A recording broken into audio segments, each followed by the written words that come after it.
അങ്ങോട്ട് കേരള മോളില് നിങ്ങൾക്കുള്ള സദ്യ ഞാൻ വെച്ചിട്ടുണ്ട്. അപ്പോ ഇവിടെ സദ്യയൊക്കെ കൊടുക്കുന്നുണ്ടല്ലേ? ഇപ്പൊ കിട്ടും നല്ല സദ്യ. ആവശ്യം പോലെ വാങ്ങിച്ചോ. മിണ്ടാണ്ട് നടക്കടാ. നിന്ന് കുണുങ്ങാതെ നടക്കടാ. എടാ പരനാറി, ഇതുവരെ ഞാൻ തല്ലിയില്ലല്ലോ. അപ്പോഴേക്കും കിടന്ന് അലർച്ച തുടങ്ങിയ നിനക്കൊന്ന് കൈ പോരാ.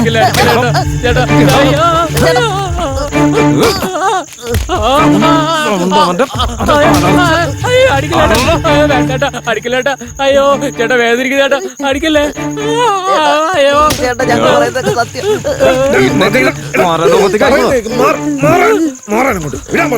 നീ എന്താ കാണിക്കുന്നേ?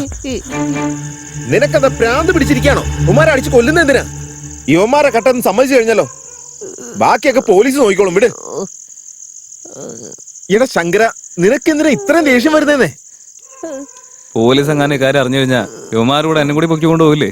പോലീസ് എന്തിനാ ഇതിനകത്തേക്ക് നിന്നെ കൊണ്ടുവരുന്നേ? പിന്നല്ലാതെ ആ മെഷീൻ പൊളിച്ചെടുത്തിട്ടല്ല നമ്മളാ മാത്തൻ ചേട്ടന്റെ ബെഞ്ചുണ്ടാക്കി കൊടുത്ത്.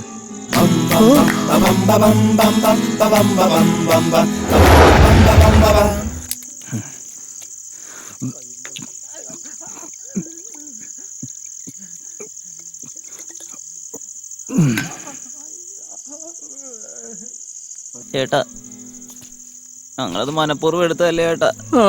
ഒന്ന്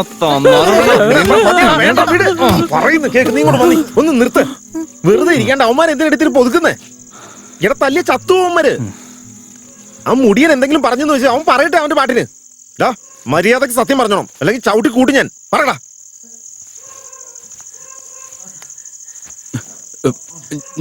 ഞാൻ പറയാട്ടാ.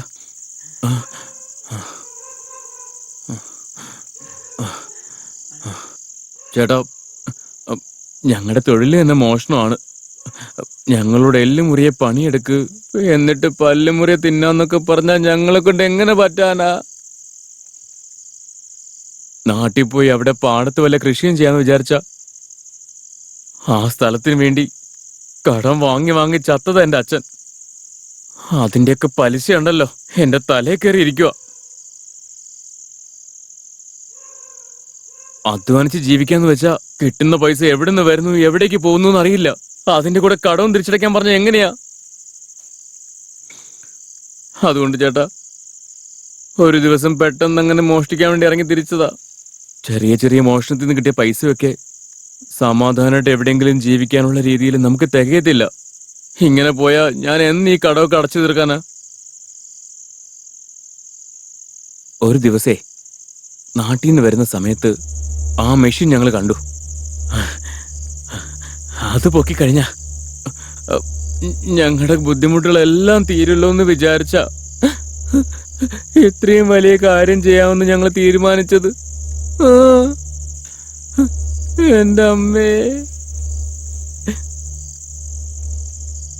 കടം വാങ്ങിക്കഴിഞ്ഞാലേ കടം തന്നവർ ഹൃദയം കുത്തി കീറുന്ന പോലെ ചോദ്യങ്ങൾ ചോദിക്കും. കടം വാങ്ങുന്നവർക്ക് മാത്രമേ അറിയൂ അതിന്റെ ബുദ്ധിമുട്ട് എന്താണെന്ന്.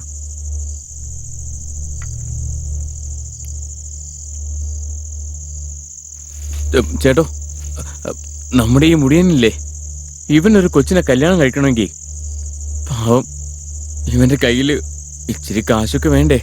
അല്ല, ഇതൊക്കെ ആര് ചെയ്തു തരാനാ?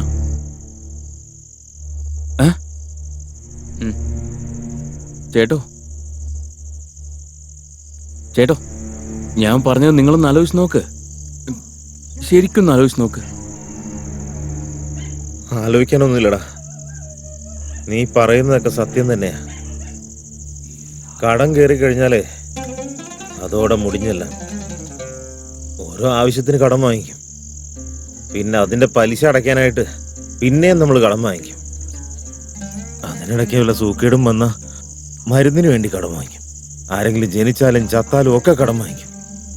കൃത്യമായിട്ട് അടയ്ക്കാൻ പറ്റിയില്ലെങ്കിൽ എല്ലാരും കൂടെ പെരുവഴിയിലേക്ക് ഇറങ്ങേണ്ടി വരും. ജീവിതം പെരുവഴിയിലായി പോവും. കടം വാങ്ങിക്കുമ്പോൾ നമ്മൾ എന്താ കരുതുക, എല്ലാം നല്ലപോലെ ആവണമെന്നല്ലേ? പക്ഷെ അത് തിരിഞ്ഞു കടിക്കുന്നൊരു പാമ്പായി മാറിയ. കൃഷി ചെയ്യുന്നതെന്ന് പറഞ്ഞാലേ ഷുഗർ രോഗം വരുന്ന പോലെയാ.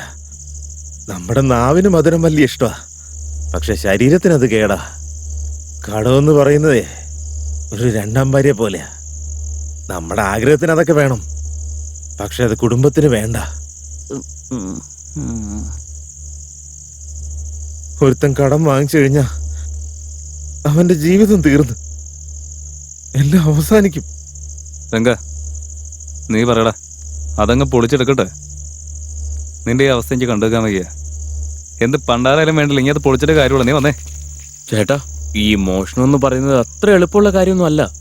വാടിച്ച് മിണ്ടാതിരുന്നോണം. അവൻ വലിയൊരു കള്ളൻ. ചെല്ലാ സാധനം എടുക്ക ഇങ്ങോട്ട് വരാം, അത്രേ ഉള്ളൂ. എന്നാ പിന്നെ നോക്കാല്ലേ.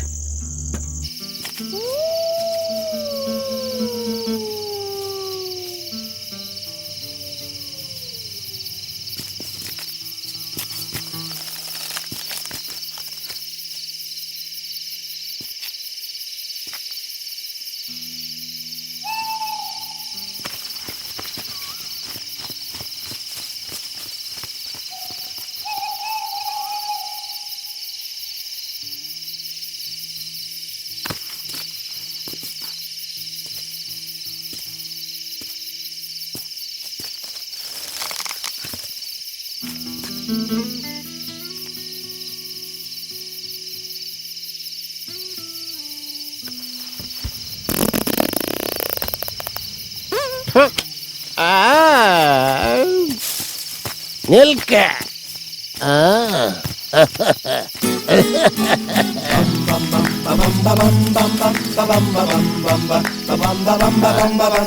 ലളിത, നീ ഇങ്ങോട്ട് വാടി. നിന്നെ രക്ഷിക്കേണ്ടത് എന്റെ ഉത്തരവാദിത്ത.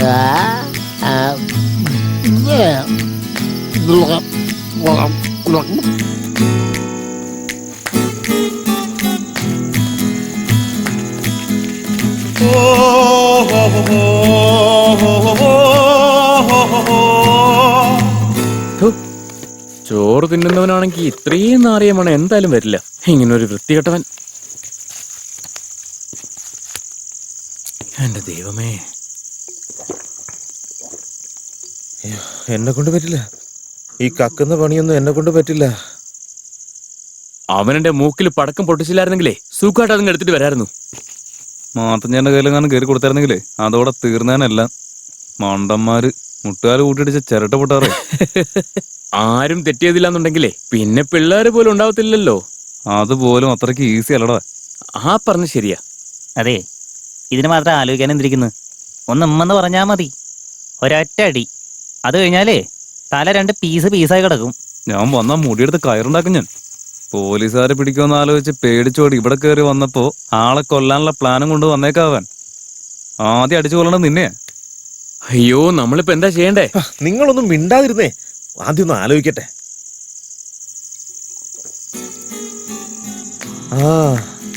ആ ബെഞ്ചിന്റെ മേലിലേ നമ്മൾ സ്റ്റിക്കർ ഒട്ടിച്ചിട്ടില്ല. മാത്തൻ ചേട്ടന് നമ്മുടെ കൗണ്ടർ എന്തായാലും കണ്ണെടുത്താ കണ്ടൂടാ. എന്തായാലും നമ്മളിപ്പോ കൗണ്ടറിന്റെ വീട്ടിലാണ് പണിയെടുത്തോണ്ടിരിക്കുന്നത്. അവൾക്ക് അസുഖമായി കിട്ടും. നിങ്ങൾ ധൃതി പിടിച്ച കാരണം ഞങ്ങളത് പെട്ടെന്ന് അവിടെ കൊണ്ടുവന്ന് ഇട്ടതാണ്.